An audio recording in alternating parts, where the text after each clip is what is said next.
நம்ம DD cooking சேனலில் இன்றைக்கி டேஸ்டியான வெத்தலை பாயசம் ரெசிபி பண்ண போகிறோம். இது செய்கிறது ரொம்பவே ஈஸி. இது விஜய் அண்ணாவோட ஈவெண்ட்டில் பண்ண ஒரு சூப்பரான ரெசிபி. இதுக்காக பாதாம் பிசுனா நைட்டே ஊற வச்சுருங்க.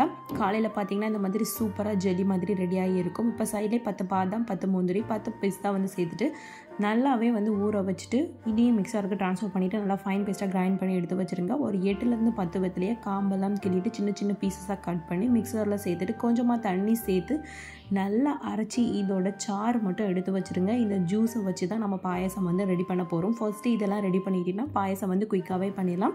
இப்போ ஒரு பேனில் ஒரு 3 கப்பு பால் சேர்த்துக்கோங்க. பால் நல்லா திக்காக இருக்கணும். கூடவே கொஞ்சமாக இதில் குங்குமப்பூ சேர்த்துட்டு நல்லா கொதிக்க வைங்க. பால் நல்லா 2 கப்பு வரது வரைக்கும் நல்லாவே கொதிக்க விட்டு அரைச்சி வச்சுருக்கிற பாதாம், பிஸ்தா, முந்திரியோட பேஸ்ட்டை உள்ளே சேர்த்துட்டு நல்லா மிக்ஸ் பண்ணி கொடுத்துட்டு கொஞ்சமாக ஏலக்காய் தூள், ஒரு கிராம்பு சேர்த்துக்கோங்க. கிராம்பு சேர்க்குறது ஆப்ஷனல் தான். நல்லா கொதி வந்ததும் தேவையான அளவு சுகர் சேர்த்துட்டு நல்லா மிக்ஸ் பண்ணி கொடுத்துக்கோங்க. இந்த மாதிரி கொஞ்சமாக பாதாம், பிஸ்தா, முந்திரி எல்லாமே கட் பண்ணியும் சேர்த்துக்கலாம். இல்லைனா இந்த மாதிரி கட் இருந்துச்சுன்னா அதை யூஸ் பண்ணி கட் பண்ணி கூட நீங்கள் உள்ளே சேர்த்துக்கலாம். கூடவே இதில் எடுத்து வச்சுருக்கிற வெத்தலை சாரை உள்ளே சேர்த்துட்டு நல்லா மிக்ஸ் பண்ணி கொடுங்க. ஒரு கொதி வந்ததும் ஸ்டவ்வை ஆஃப் பண்ணிவிட்டு நல்லா ஆறதுக்கப்புறமா பாதாம் பிசுனை உள்ளே சேர்த்துட்டு நல்லா ஜில்லுன்னு இதை சர்வ் பண்ணிட வேண்டியதாங்க. நீங்கள் சூடாக சாப்பிட்றதா இருந்தால் கூட சூடாகவும் சாப்பிடலாம். ஆனால் அதை விட ஜில்லுன்னு சாப்பிட்டா தான் டேஸ்ட் நல்லா சூப்பராக இருக்கும். ஒரு டிஃப்ரெண்ட்டான ஃப்ளேவர் ட்ரை பண்ணிட்டு கமெண்ட் பண்ணுங்கள்.